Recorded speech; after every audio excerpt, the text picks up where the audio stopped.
Longtime listeners to the podcast know that I am obsessed with Mithras candles. They are the most beautiful beeswax candles I have ever seen, and they're handcrafted in Philadelphia. Mithras candles smell intoxicating, and they look even better with their wizardly dripped pillars. They also come in a variety of other shapes, from pyramids to tapers to tea lights, and they give off a warm and gentle glow. I have tons of Mithras candles, and I can't get enough. And now you can get some too by going to mithrascandle.com and using offer code WITCH for 10% off your first order of 2019. So go to Mithras Candle, that's M as in magic, ITHRAS candle.com, and use code WITCH for 10% off your first order of the year. The world is filled with bewitching people, and you might be one too. Welcome to the podcast where art is magic is real, and reality is stranger than dreams. I'm Pam Grossman, and this is The Witch Wave.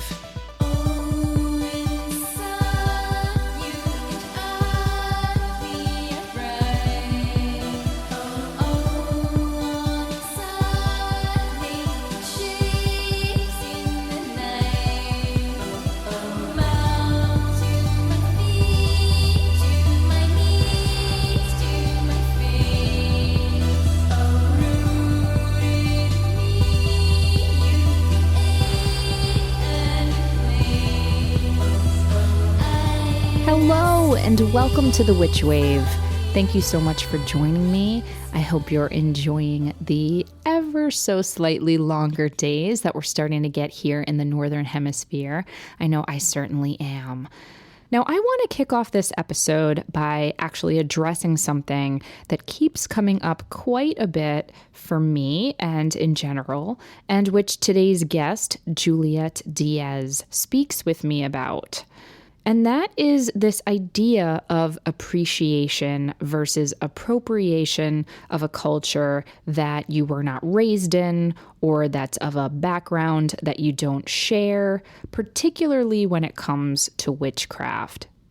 A lot of listeners, particularly listeners who are white like I am, write into the show, and they genuinely, sincerely want to do better and want to make sure that their spiritual or artistic practices aren't hurting or offending other people or exploiting them in any way. And because we talk about this topic on the show pretty consistently, people send me all kinds of questions. Questions like, is it okay if I worship a goddess that's outside the religion I was raised in? Is it okay if I'm a white person who draws pictures of Mexican deities? Is it okay that I have been practicing Hinduism since I was 17, even though I'm not Indian? I'm 55 now. Is it okay? Is it okay? Is it okay? I truly appreciate these emails and messages because it shows that people are questioning their intentions, leading with compassion, and becoming aware that they and many others of us have a lot of work to do regarding dismantling our privilege and racism and colonialism. I'm grateful that we're living in a time and a place where we're interrogating our actions and committing to living with more care, respect, and humility. All of that said, my response to inquiries like these is that there are no easy answers.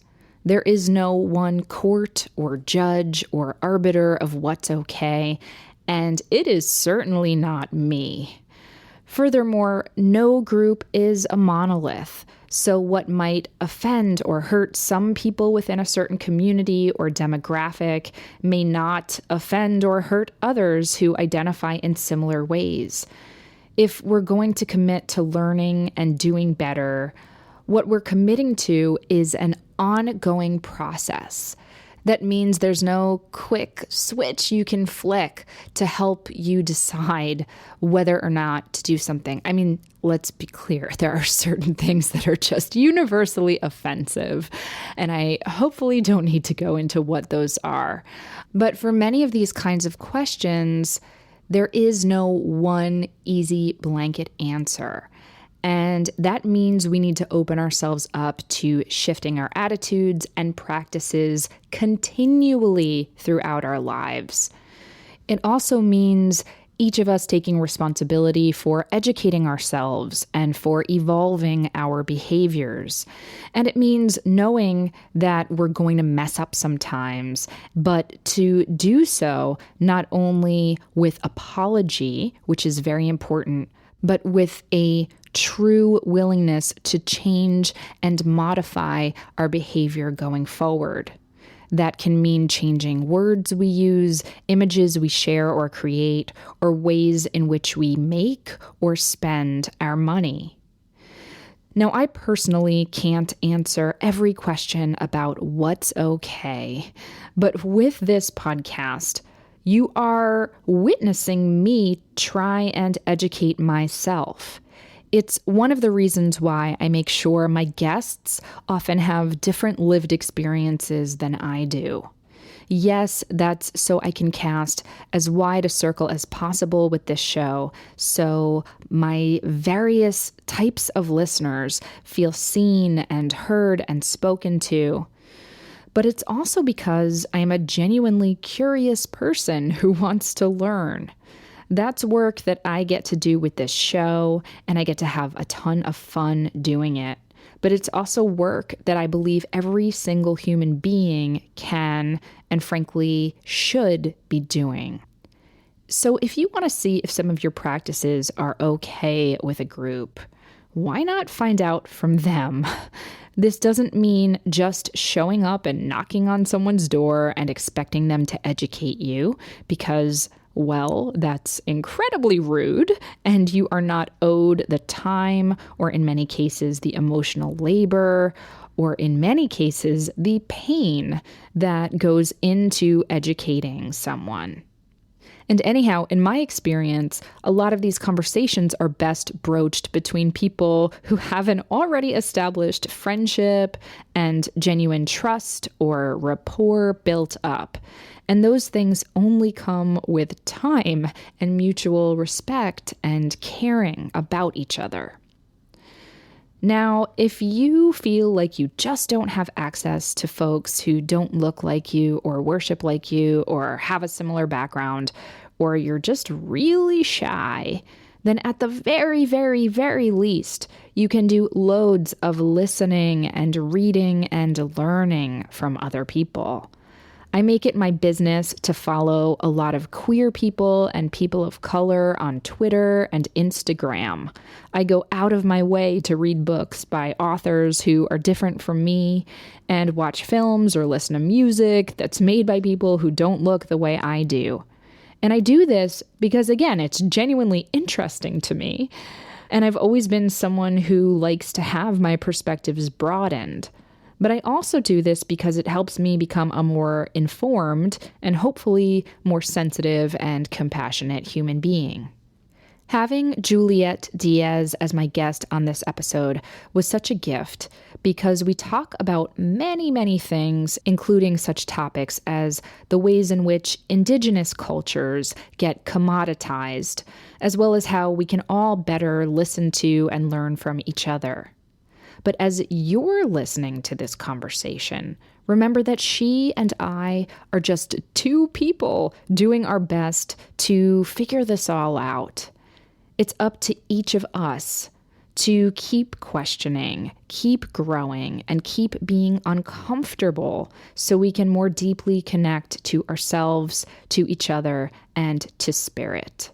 I can't wait to share the conversation between Juliet and myself with you.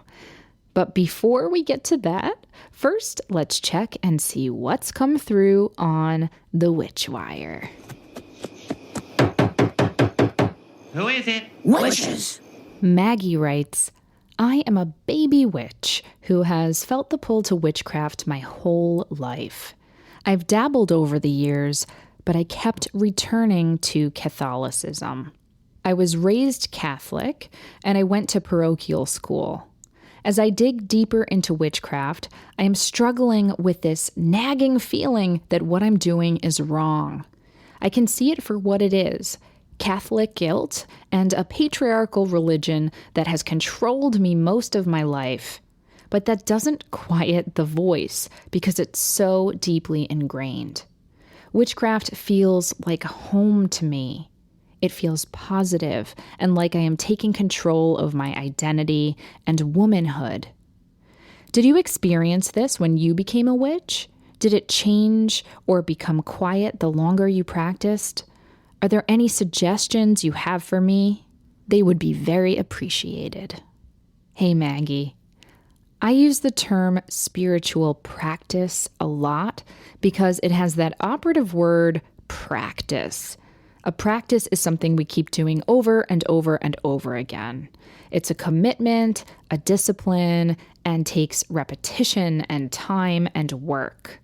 But the beauty of that is practice becomes habit, and right now it seems like some of your old thoughts and habits haven't quite dissipated yet. Now, you already wrote the words I think you need to hear. You said, I can see it for what it is: Catholic guilt and a patriarchal religion that has controlled me most of my life. So you already know where this voice is coming from. Still, if you need an outside voice to assist you a little bit, then listen to mine and listen to these words. Maggie, you are in control of yourself. Your interior life belongs to nobody but you. You get to define how your spirituality is expressed, and you get to love whatever it is you love with your entire heart, now and always. There is nothing wrong with practicing witchcraft. I will also say, as I have so often, that you do not have to give up Catholicism or any other religion in order to be a witch or practice witchcraft if Catholicism or parts of Catholicism still speak to you.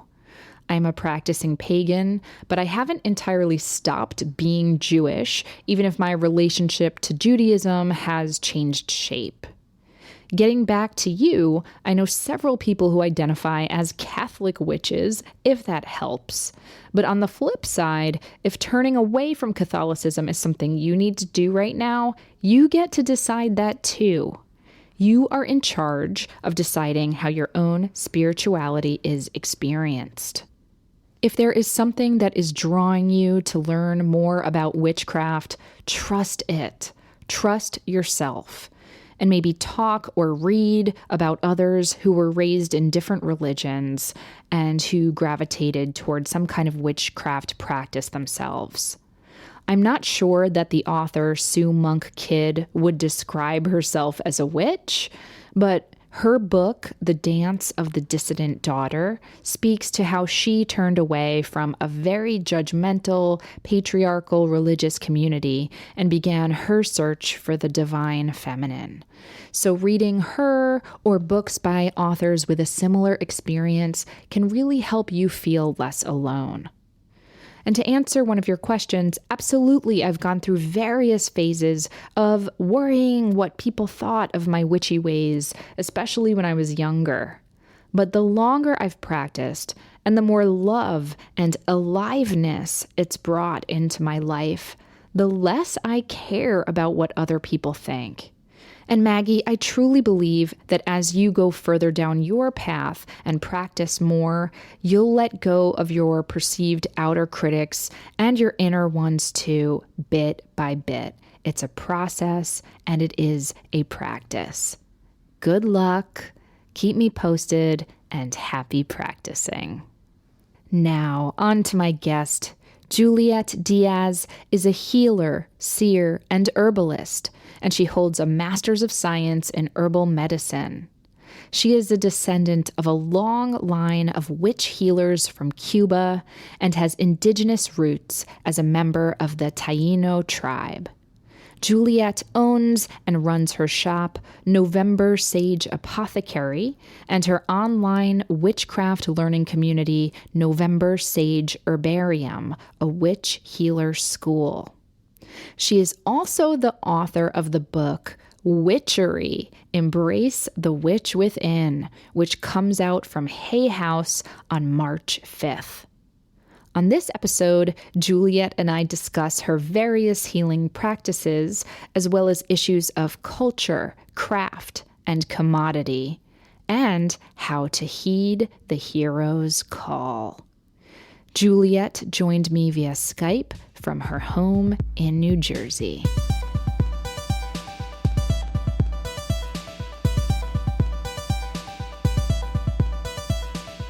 Juliet Diaz, welcome to the Witch Wave. Thank you for having me. Hi, everybody. I'm so happy that you're here. Thank you for joining me.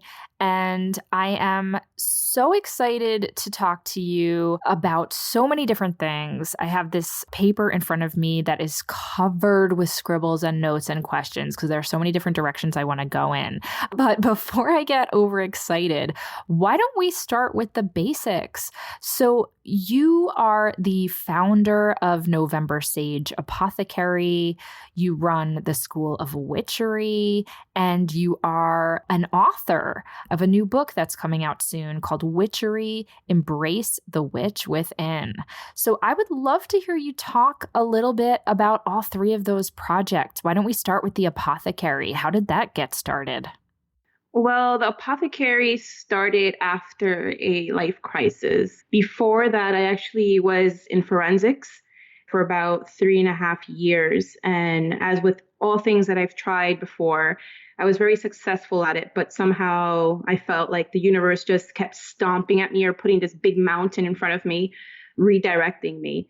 Throughout my entire life, I felt like I knew what my purpose was or my mission, but I wasn't really paying attention to it.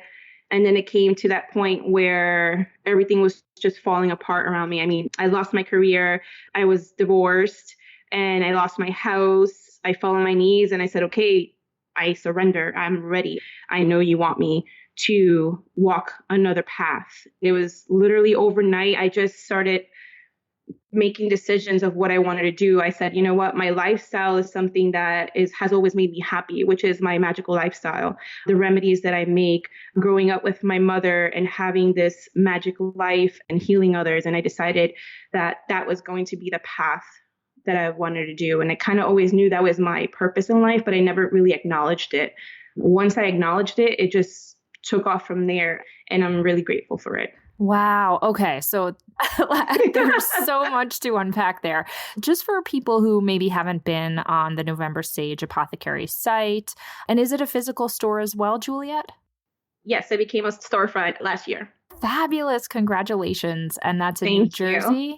Yes, in Palisades Park, New Jersey. New Jersey. Hey. So this apothecary, you sell healing bath and body products, you sell ritual products, candles, books, and you also have this amazing mission of sourcing from Indigenous people, of being plastic free, of being tree free in terms of your packaging, which I want to hear more about. So you are selling all of these healing wares and healing modalities.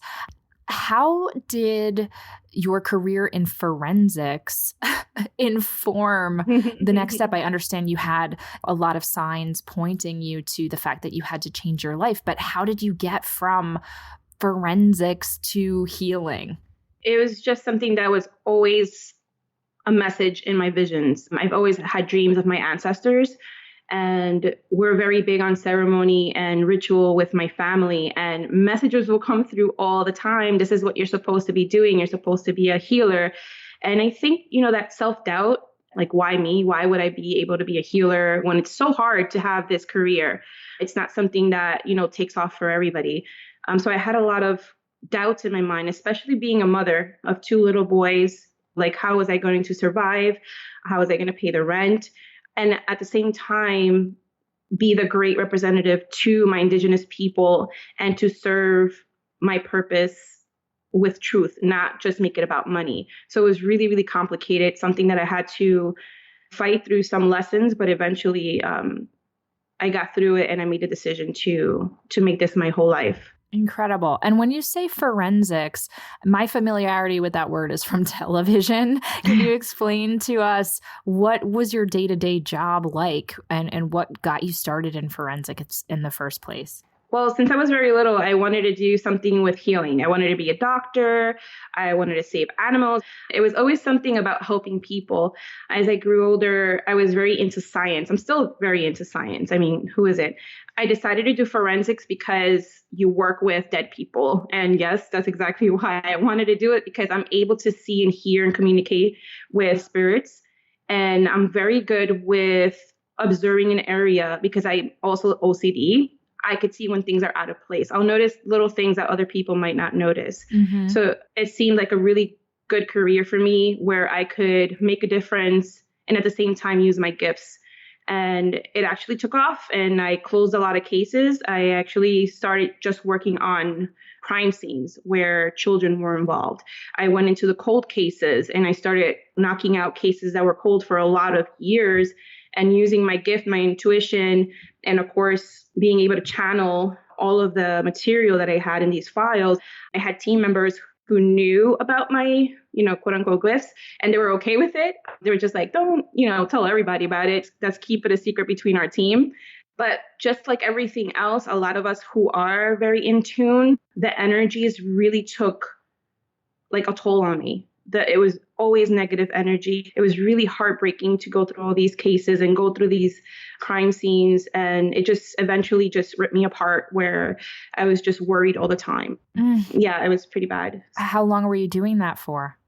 That was about a year and a half. Okay. And so you're doing forensics, you're closing these cases, you're using your intuition and also your background, in scientific training, I imagine. And you come to this point where you just can't take it anymore. And you start to have a lot of these, I would call them psychic breaks. Is that a fair way to classify them? It's perfect. Yes. Yeah. And so a lot of doors felt like they were closing and you felt like you had to make a big change. So from that point, you thought to yourself, I'm just paraphrasing. At that point, you were like, how can I apply my gifts to do something perhaps a bit more positive? Yes, definitely. And then it also came with the fact, since I didn't have a career or a job, how was I making money on the side? I started doing remedies at home and offering them to friends. So it kind of just, the light bulb came on like, hey, I could actually do this and open up a little online store and sell my remedies and sell my candles and keep me afloat until I figure things out. But what I didn't know was what it was eventually going to be about. How incredible. So for those who are just learning about your work, I mean, between your apothecary and your school of witchery, which we'll talk about, things really have exploded for you. You have a really devoted following online, and you're supporting yourself doing this work, which is fabulous. But I would love to know your background in terms of your magical practice. You mentioned your ancestors. I know that you are a member of the Taino tribe. Would you mind just catching up listeners in terms of your roots and where all of your magic comes from? So I'm lucky enough to know my roots. A lot of people are not familiar with where their magic comes from. But one of the advantages I've had growing up was that I did know about my family history. Tainos, they come from the Antilles, the Caribbean islands, which is Puerto Rico, Cuba, Dominican Republic, and Jamaica. And the Tainos, they were always healers. They were the ones that were outside gardening. They were the ones using nature for magic or for healing, for their rituals and their ceremonies. So it's something that's passed on through my entire lineage. And that's exactly how I work with my magic. My mother's side is where the Taino comes from. My father's side, they have Taino, but they're very big on acknowledging their African side. So they practice Santeria, which is a religion, another form of craft, and something that I didn't really connect to growing up. It's always been in my family and I know about it. I know how to practice it, but I kind of went towards a more natural route, more of the nature-based spirituality and witchcraft. Okay. And then when I look on your site, I see this really interesting blend of indigenous herbs and indigenous practices, but also, some language and some products that, and please correct me if I'm wrong, but I tend to associate with like modern European American derived witchcraft like Wicca. Do you see that kind of blend in your own work, or am I getting that totally wrong? No, I'm not. I don't practice Wicca. The difference between Wicca and having an indigenous craft is pretty much, our rituals and our ceremony. I know that Wicca is very nature based, but they do worship, I believe, like deities and gods and things like that. We're very different from that. This is a lifestyle for me. It's not a religion. It's not, just a short term thing that I'm doing. It's something that it's part of our life from the time we wake up to the moment we go to sleep. In my site, what I do is I do source from indigenous peoples as much as possible, especially this year. It's our 100% of our mission. I used to sell from a lot of other makers and support a lot of the small businesses, but because it's a new year, I always try to focus self-growth. Your branches as well go through growth and evolution. And so my school and my shop are going through that evolution this year where I'm focused more on only offering my own remedies, my own crafts, and also things from indigenous peoples to support and give back to them. I work with a company also called Incausa. That's where I get like my incense, our soaps and things like that, which are really sacred. And it gives back to the way of life of how they support themselves. And also this year, with every purchase that you make, you're actually planting a forest. That's how we like to say it. There is a tree planted with every dollar that you spend in our shop, which is something that we're working on. Right now, we're actually headed to helping the oceans. So I'm always on top of that, trying to push in purpose and mission into my career as much as possible. You have to not only talk the talk, but you have to walk it. Absolutely. And first of all, thank you for correcting me. I suppose one of the reasons that I jumped to that wrong conclusion was okay.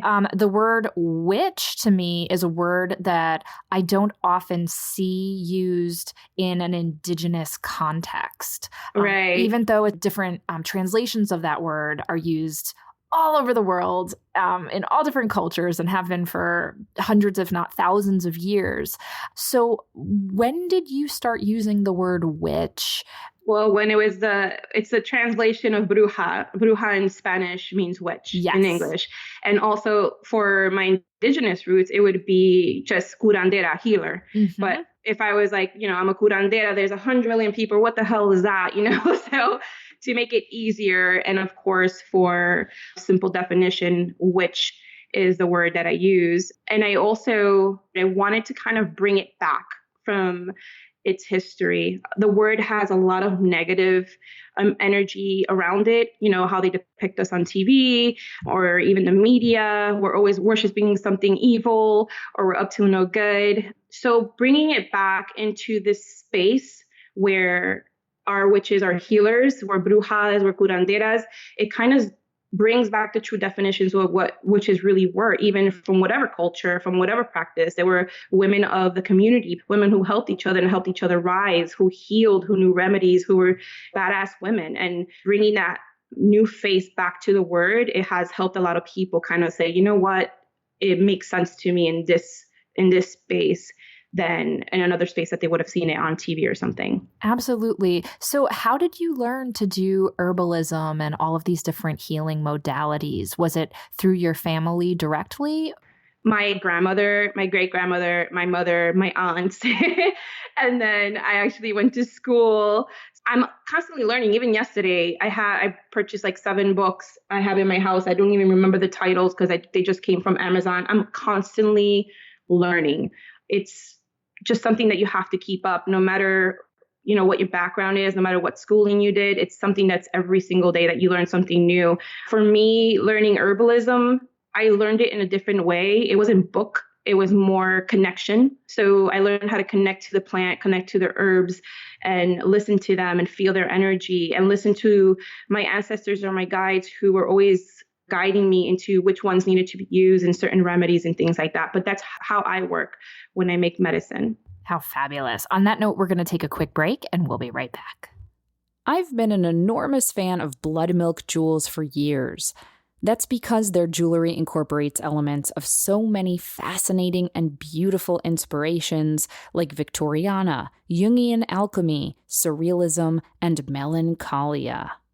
Each piece has a story that adds to the aesthetic and talismanic qualities, and they're meant to be worn as psychic armor.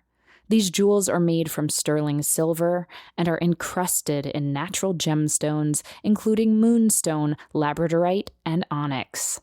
Blood Milk jewels are stunning and powerful, and my favorite part of all is that they've been female-owned and operated in Philadelphia since 2008.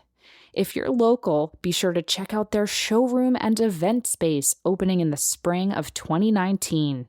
But of course, anyone, anywhere can order Blood Milk Jewels by going to bloodmilkjewels.com. That's bloodmilkjewels.com or at bloodmilk on Instagram. Welcome back to The Witch Wave. Today I'm speaking with Juliet Diaz. So, Juliet, we were talking about your lineage and how you've learned herbalism and some of these different healing modalities. And the question comes up for me, and I'm sure it comes up for you many, many times. This question of who your consumers are and how people who don't have the same background as you, especially white people like me, can respectfully engage in some of these different products that you are selling, in some of these different healing practices. And I know that there's so much for us to excavate together. But do you have any initial thoughts regarding the fact that you are selling some of these practices to presumably everybody? And how do you kind of reconcile that? Yeah, so the products that we sell, we can't control who buys online. And that was something of a concern because it does come up, especially for me in my own mind. How do we sell something, for instance, say like sage or Palo Santo, and have it be respected the way it needs to be? So if you go onto my site and you go to these products, I have the description of what the product is, but I also have its history and how to use and respect it. This year, as I was mentioning before a little while, that we're going to post videos in my products. So I will have a video for each of the products in my site. And every single video, I will be speaking about where it comes from, how it should be used. And if you're not of that particular culture for that particular item, I will direct you to another item on the shop.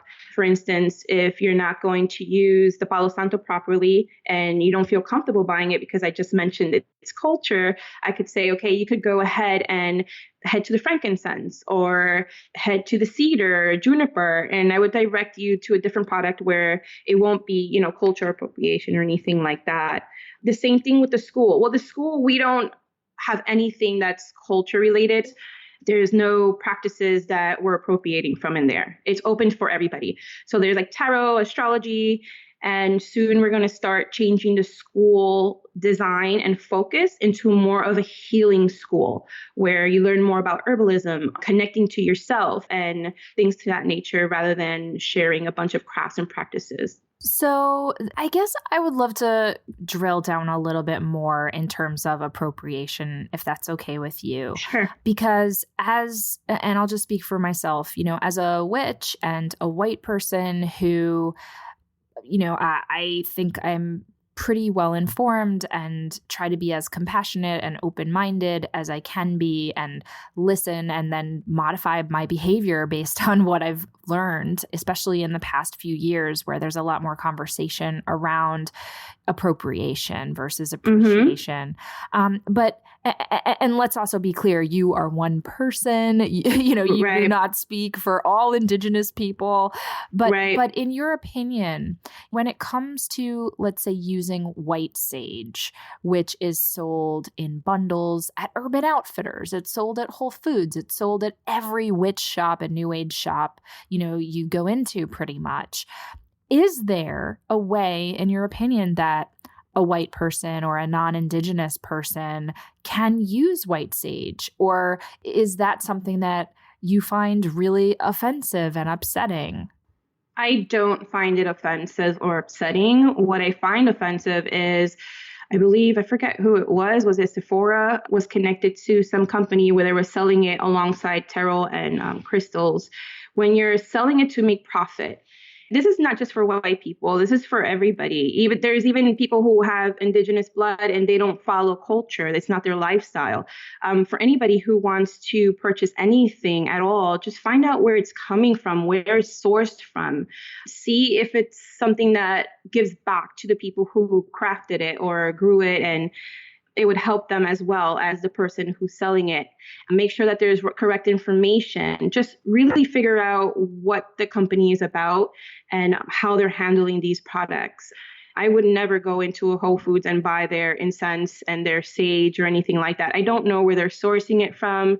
And there's really no respect in having them, just hanging there next to like all these other products. So for me, it's more having that respect of getting it from somewhere who sources it from Indigenous peoples or from people who respect it the way it should be respected. So for you, it's more about the origin and it's about supporting the people from which these practices derive. So there is a version where, as long as, and this is again in your opinion, but as long as a non-Indigenous person is sourcing it from Indigenous people who are getting paid and who are contextualizing it properly, you think that's okay? It's okay. And also don't use it the same way they would. So if you're trying to mimic their ceremony or their ritual, that's where the problems are. That's where people don't appreciate that. But if you're using it, like you mentioned, you've learned about the appropriation and you kind of use it in your own way, then that's totally fine. I can't speak for everybody else. Trust me, I know a lot of people who this would anger and will be like, Juliet, come on now. Like, you should be angrier. Yes. There's no point for me to be angry about anything. Right now, for me, the focus is that we really need to all come together. Like, that's the focus. That's where we need to really open up our minds and our eyes and say, we need to respect each other, but at the same time, unite each other. And it's not going to be accomplished if we keep yelling at each other or, attacking, because I see this even in my school. People of color were attacked the white people in my comments. And I'm like, instead of attacking them, educate them. And in a nice way, because a lot of these people learn this from the internet. Like, they get wrong information from articles or maybe from a friend who got it from another friend. And it's just like wrong information passed down. So I don't believe in attacking anybody. I believe in maybe reaching out to them, maybe educating them a little bit, talking about how we could resolve this and not make them feel like they're not any good. We're all the same. I feel like we should all be on the same level, not belittle anybody or step on top of anybody. We're not better than anybody. And I think if we just took time to be more patient and to really educate without yelling or being aggressive, that we would all come to like common ground. Yes. I really appreciate hearing you say that, because I know as a white person who knows a lot of white people who are like really well-meaning, but still fuck up all the time, I can just say that, I've seen people change, but I think it's human nature that if people feel really defensive, they're going to be more resistant to changing. And that doesn't mean that people should be let off the hook or that we don't deserve to be called out on our bullshit or insensitivity or ignorance. We absolutely should. But yeah, it just comes down to like communication style, It really does. And I kind of asked myself that, how do you approach this, Juliet? You offer this in my storefront, and in my storefront is easier because my sister works here, my mother works here. So we're really on top of the customers who come in here, and we communicate. We have more conversations here than we do with our real friends. It's insane. So we're doing our job here. And most of the time they come in looking for sage, and we ask them, what are you going to use it for? What is it for? Instead of, judging them. And when we allow them to tell us their story or why they want to use it. And naturally, it always comes out to them needing something else. It's never really the sage. People have to understand that sage is known for being healing and cleansing things that you don't want in your life. When people come into my shop, they look at all my herbs, which is like juniper, mugwort, cedar, and they call all of them sage. They're like, oh. So I'm like, no, it's actually, an herb bundle, and sage is this herb over here. And I'll show them that. Most of them don't even know what it looks like. A lot of people don't. And then I say, this is what sage is for, the white sage is for. And then I have mountain sage, and this is what it's for. And we have little cards that say what it's for and how it should be used and things like that. And it's taught me, or brought it to my attention, that I should do the same with my site. If for people who've been going to my site for years, they'll see that it's been a big change, and we're still changing. I still have to work on it more, where we have that beautiful communication within each product. That's why I want to make videos, so I could speak on the description and kind of connect with people and teach them, so they don't have to go looking for it on Google or anything like that.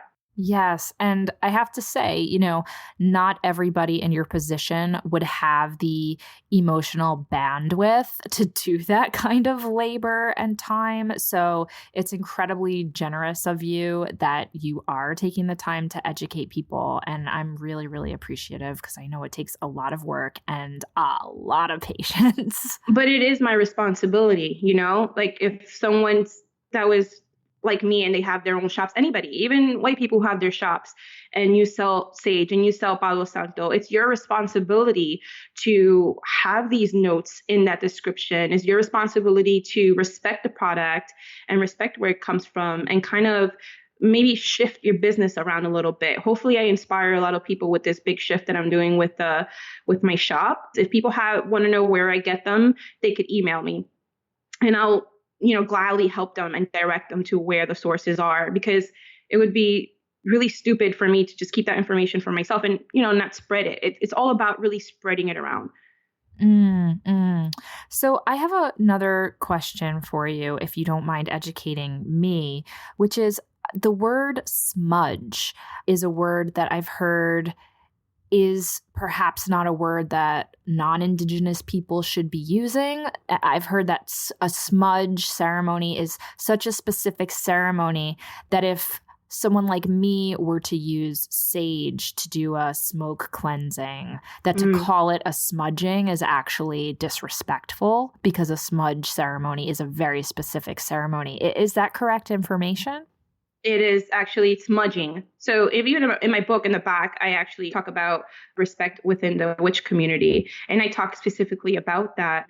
It's just little key words, like you shouldn't even use the word chakra. You shouldn't use the word gypsy, smudging. My entire book, even if I'm Indigenous, it doesn't give me the right to use the word smudging or smudge within my book. And in my book, I actually use the word herb bundle or herb stick throughout, or smoke cleansing, just so that the readers who read it and don't read that last chapter, that little chapter about appropriation, they get the terms throughout the book. They see how I'm using them, and they learn new ways to say it.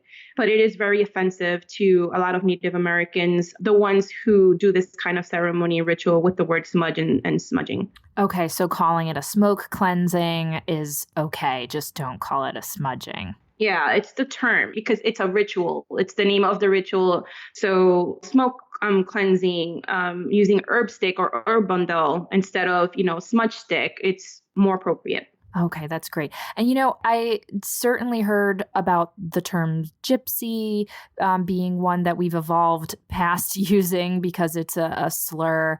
It didn't strike me that chakra would be a term that would be offensive to anybody. I was under the impression that from a Hindu or a Tantra perspective, that is just the name of those different energy nodes on the body. Well, energy nodes is exactly what they would say to use instead of chakras. That's just from research of doing, what words not to use. That was one that would come up a lot.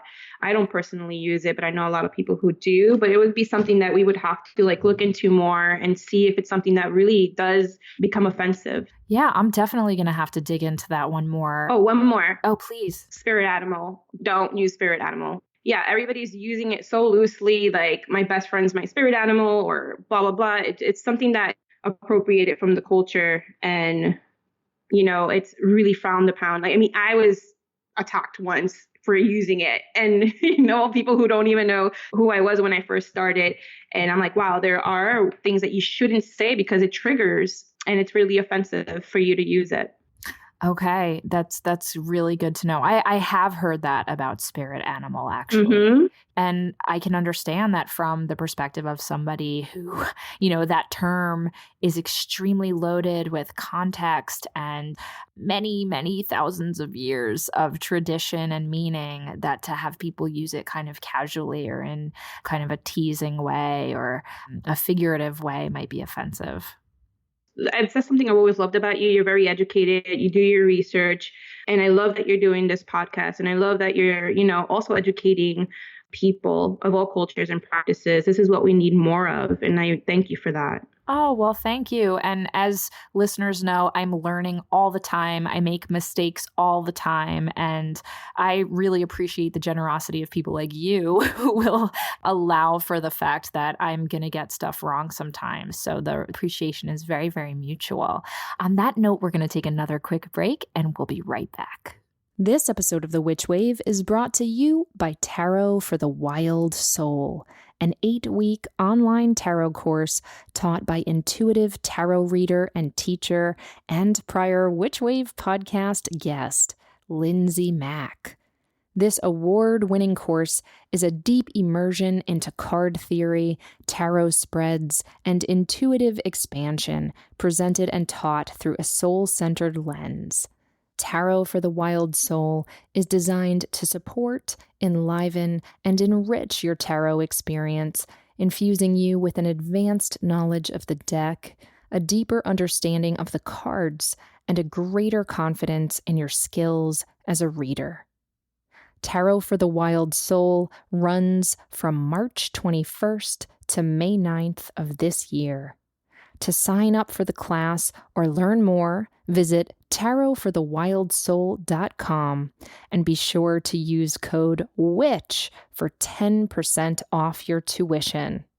Trust me, you don't want to miss this opportunity to learn from the incredible Lindsay Mack. So go on ahead to tarotforthewildsoul.com and use code WITCH for 10% off your tuition. Welcome back to The Witch Wave. Today I'm speaking with Juliet Diaz. So Juliet, I saw some pretty incredible footage of you on Instagram recently. I believe you were at the Indigenous Peoples March in Washington, D.C. Is that right? Yes. And this was just a couple weeks back, and I saw you with members of the Taino tribe, and you were giving this incredible, I'll call it an invocation, this beautiful speech, and I believe you did a prayer as well. Can you talk about what exactly it was that you were doing and why you decided to be part of that incredible event? So I was honored with the decision to do prayer in front of hundreds and hundreds of Native Americans and not just Native Americans, but Indigenous from all over the world. I can't tell you how scared I was. I was sweating so much. It was freezing outside, but I think I was sweating 10 pounds off of my body. So nervous because there were prayers going on before mine. And they were just so powerful from these indigenous tribes. And I'm like, why am I up here? How did this happen? Again, that mindset where you don't think you're good enough or this is not meant for you. And it just took me about, maybe 5 minutes to really calm myself down right before they called my name and went up there to do the prayer. So they wanted me to do a prayer in my Taino's original language, was Arawak. They wanted us to represent our original language. Mm. And on top of that, no pressure, not messing up the words or the language. Yes. It was a singing prayer. So I was singing plus speaking Arawak and trying to focus on really staying calm and sending these healing energies out. So after the prayer, everybody was, clapping and yelling and so happy about it that I don't know what the hell happened to me. I grabbed the mic. I was not supposed to give a speech. Let me just tell you that first. I grabbed the microphone. My mom, she laughed when she saw it. She's like, El indio se te metió. What that means is the Indian, the Native American, indigenous soul, your ancestor jumped in your body. And I don't remember what the heck I said until after the video went viral. By the time I got to the hotel, the video was all over Twitter. Just, I think AJ Plus got a hold of it and spread it. And then I was watching myself while I was in the bed, taking my clothes off. And I'm like, oh my God, what the hell happened to me? But it was this pure love and this pure magic that came out of me that I wanted to reach out to everybody that was there, because I felt everyone, when you're in the presence of so many indigenous people and so many people whose families have gone through so much, those emotions are in the air and they were just wrapped around me. And there was nothing else that I wanted to do more than to hold everybody and to hug everybody and to kiss them. And the speech just came out where, I wanted to let everybody know that it's okay, because we're seen as we have to be gentle, right? We have to be peaceful. Yes, that's what our ancestors want from us, and I have to respect that. And that's the path that I'm walking, trying to be more compassionate about what's happened to us and what's happening, and taking care of it in a peaceful, healing way. But I wanted to let everybody know that there's no shame in feeling anger about what's happened to our people or what's happening. Just with that speech alone afterwards, I didn't have a moment of peace myself. I had TVs on me, journalists wanting to interview me, indigenous people just giving me these hugs that, oh my God, I think they healed me for like 10 years of trauma of my life. It was just so amazing. And I'm just happy that it happened. Sometimes you have to let that fire out and trust it.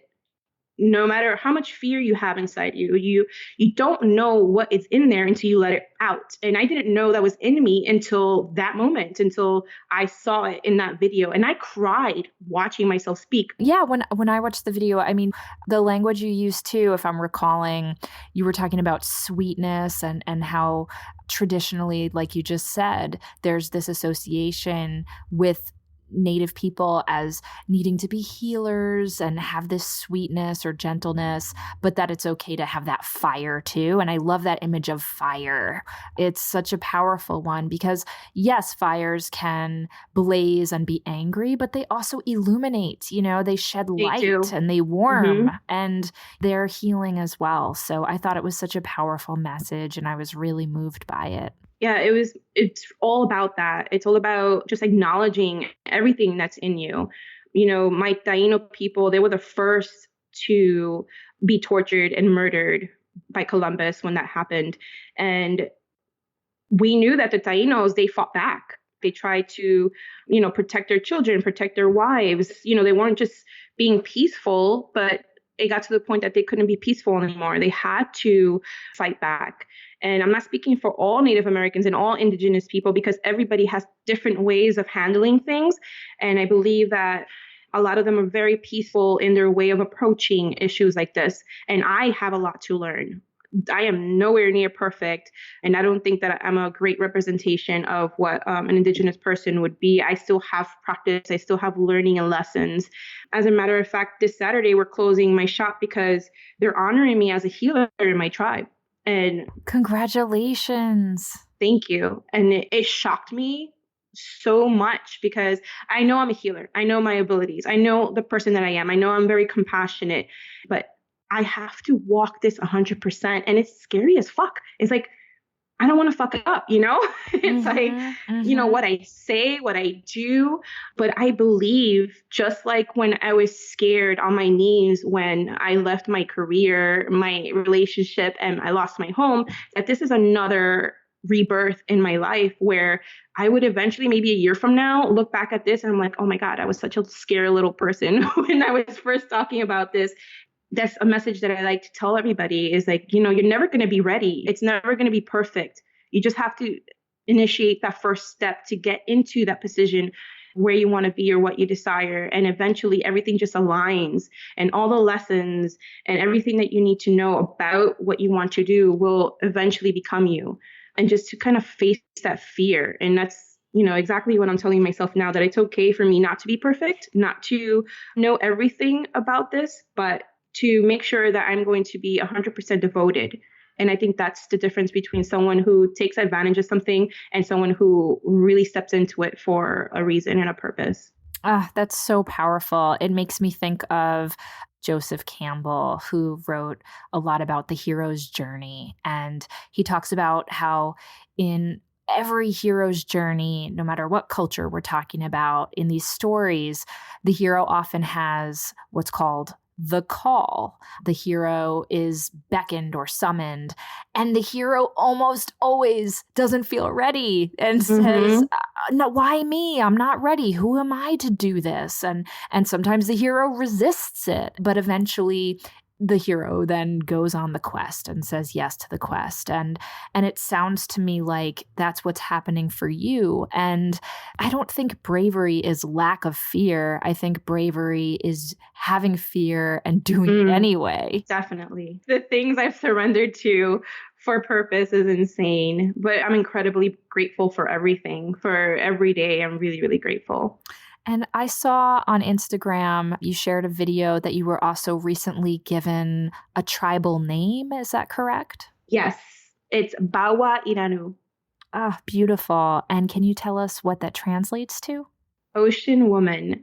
And when they came to me, my chief and leader and healer of the tribe, they stepped up to me while we were in ceremony. And I'm like, oh my gosh, am I in trouble? Because it was right after the march, the week after. I'm like, I bet you I'm in trouble. So they came, and the ancestors had come through and were speaking to them and told them that they were ready to honor me with a name, which was mind blowing. I couldn't even contain myself. Just tears came out. Like I was just like a little child crying with them giving me that name, and Ocean Woman. It's incredibly crazy because my teachings with my ancestors, since I was very little, a lot of my dreams and visions, they have ocean in it, rivers in it. It's all water. Most of the healing that I was taught to do was with water.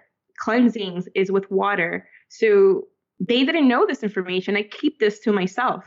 And when they gave me that name, it just, it was just like this powerful moment that they were there and they gave me a rightful name. It was just insane. It was beautiful and crazy.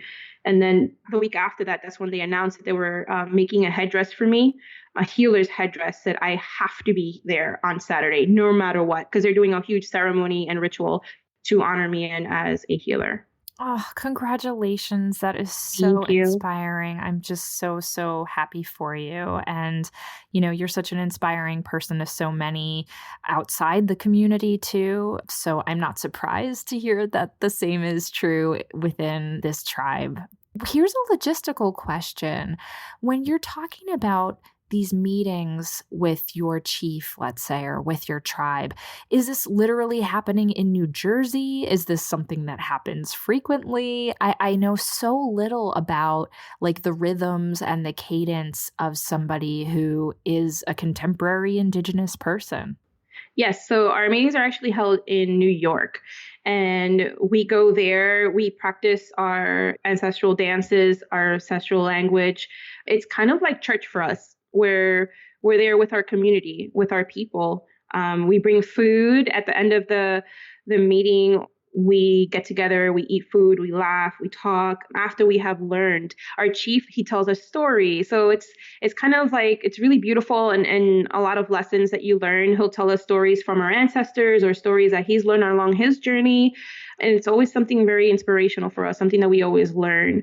And is this happening on a monthly basis, where it depends on certain holy days, or? Every other week is when we get together, but definitely when there's, like, for instance, the spring equinox or any major seasonal or astrological events, we get together as well. How beautiful.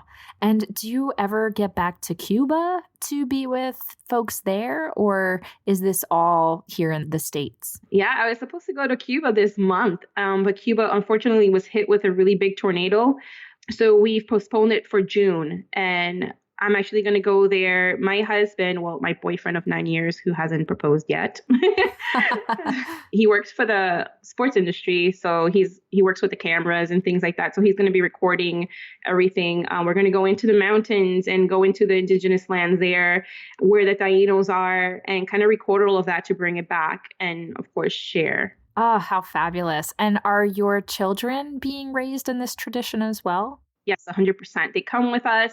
I think that for my children, it's been a little bit easier than it was for me. My mom had just come from Cuba in the 80s, the infamous Mariel, the boat that came from Cuba to America. I was born maybe 8 months after she arrived.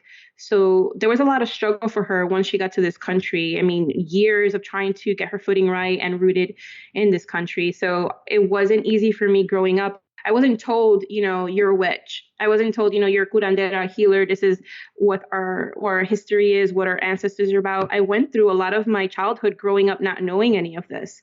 It was just me watching my mom struggle and trying to put food on the table. And then, of course, watching her do this through our lifestyle. So it wasn't taught to me verbally or physically. It was more of me watching her. And once I was older, she actually opened up about it and spoke about it more. So for me, it was really, really vital for me to teach my children from as soon as they could understand me speaking to them. So I would tell them stories. We have books about our ancestors, our Tainos. My children, I didn't force anything on them. They watched me. They watched me cooking and doing remedies until they finally started picking it up. And without me forcing them, they set up their own little altars by themselves. Oh, I love it. Yeah. I love it.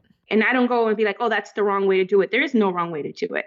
So I've allowed them to be free and to connect to themselves, to guide them along the way of who they really are. Oh, that's wonderful. Now, speaking of teaching, we touched a little bit on your witchcraft school or your school of witchery. I know you're going to be renaming it soon. Mm-hmm. Can you talk a little bit about if someone wants to learn from you or some of the teachers who are part of the staff of your school, what can they do? Where can they go? What can they expect? So when the school was created, I did not expect at all the amount of enrollments that would happen. I mean, within a week, I had to hire a whole team of people to help me control the amount of traffic coming into the school. I had to learn how to trust people very, very quickly. And I'm not someone who trusts really easily. So I had to hire instructors. I had about 42 instructors worldwide within 3 months, creating courses for the school. I had a team of 11 people handling customer service, handling, technical support and things like that. When we originally opened it, it was membership based and we would load 3 to 4 courses every month. And these courses, the first thought of it was, let's include everybody. Let's do courses on all crafts and all practices, not religions and not culture. And Juliet, this is online courses, correct? Yes. Right now, you could come to my shop and take classes and workshops here. But before, it was just strictly online. And it was a whirlwind. A beautiful community was built. I mean, the school Instagram itself, it's almost at 100K in like less than a year. It's insane. We have over 76,000 students right now. Amazing. And the classes are in things like tarot, astrology, palmistry, crystals. I mean, it really is a wide swath of different healing modalities and divination modalities.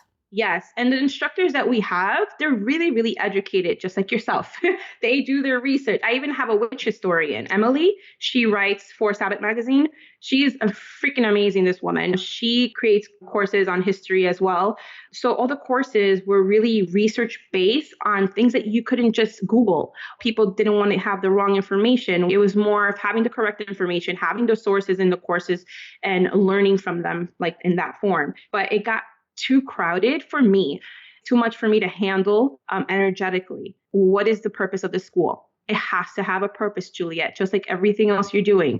So I had to evolve with the school and kind of figure it out. What direction can we go in? It can't just be another school. A lot of other online schools started opening up after my school. So what's going to make us different from those that are already opening up? What's the new direction? So we're naming the school Tierra Sagrada, which means sacred earth. And it's going to be a combination exactly of what my shop is, of what I am, which is healing this earth and saving her, healing the self and self-love. Courses are going to be shifting. We're not going to offer old courses anymore. We're keeping astrology, but things like tarot, we're going to kind of shift them. Tarot for self-love, tarot for finding the true self, things like that. So we're going to really focus on people finding themselves, connecting to themselves and their earth. So that's the focus of the school now. Oh, that sounds really, really powerful. And is the school open for anybody to enroll in? It is open for anybody, literally anyone. I have a social media inside the school. So people post, they have their profiles, and in their profiles, they're able to network because they share their own websites and their own social media. And so far, there hasn't been any issues with anybody kind of being mean to each other. Everybody loves each other in there. It's so sacred to watch, to see these people from all over the world, from all kinds of backgrounds and crafts and practices, just unite and get along and help each other. I really am proud of myself for kind of setting that energy and watching it live within the school, which is really, really important. That's remarkable. I'm so happy to hear that. And then finally, I know you have a new book coming out. I'm sure people are going to want to read it. Congratulations. Can you tell us a little bit about what the book is and when it's going to be released into the world? So the book does release March 5th and is available for pre-order right now. I didn't want to write a book that, someone else had written. When Hay House came to me and they said, we want you to be the witch for Hay House. I was like, oh my God, again, like what the hell is happening? But how do I write something that's open for everyone? That's what I'm about. It's including everyone. How do I include everyone? What would it be focused on? So the book is focused on true magic, the magic that lives within you, root work. That's part one of the book. We work with what is magic? Where does it come from? What is it to you? Where has it shown up? Unleashing the power that you already have.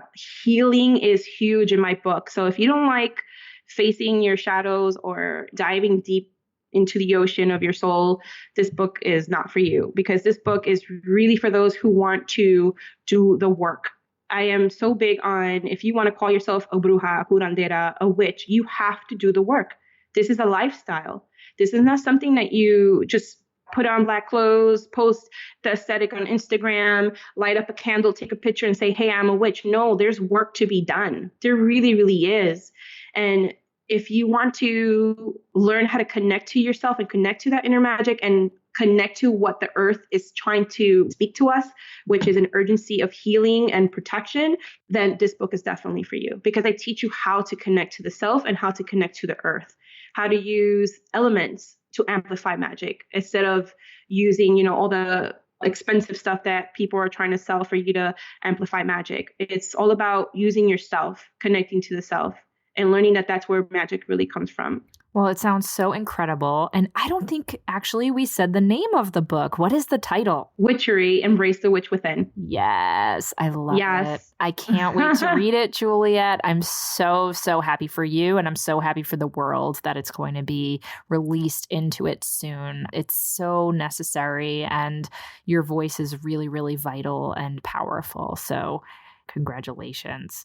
Thank you. Unfortunately, we are running out of time. So very quickly, can you just run listeners through where can they find you, whether in meat space or e-space or plant space?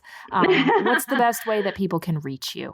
Definitely, if you want to follow me and everything I do with like activism, my book and my shop and anything that comes up from my branches of my tree, A Witch's Purpose on Instagram. It's also on Facebook.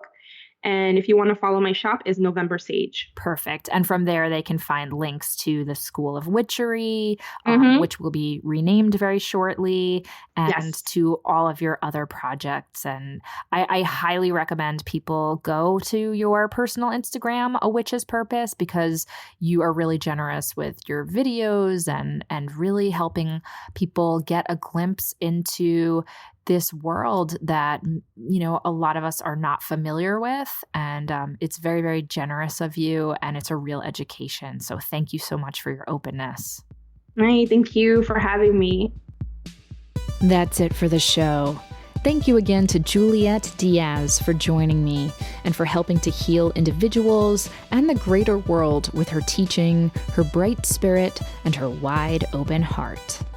Do you have questions, feedback, need some witchly advice, or just want to share something magical that happened to you recently? Drop me an email at witchwavepodcast@gmail.com. I'd love to hear from you, and you might make it on the Witch Wire. The Witch Wave is produced and recorded by me, Pam Grossman. This episode was edited by Rachel Jacobs. Thank you, Rachel, and myself.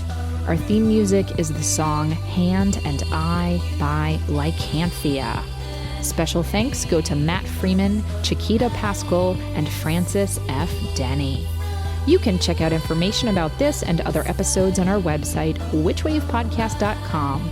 Please subscribe to us on Apple Podcasts and give us lots of sparkly stars. It makes a big, big difference and helps other people find the show. You can follow us on Twitter, Instagram, and Facebook at WitchWavePod.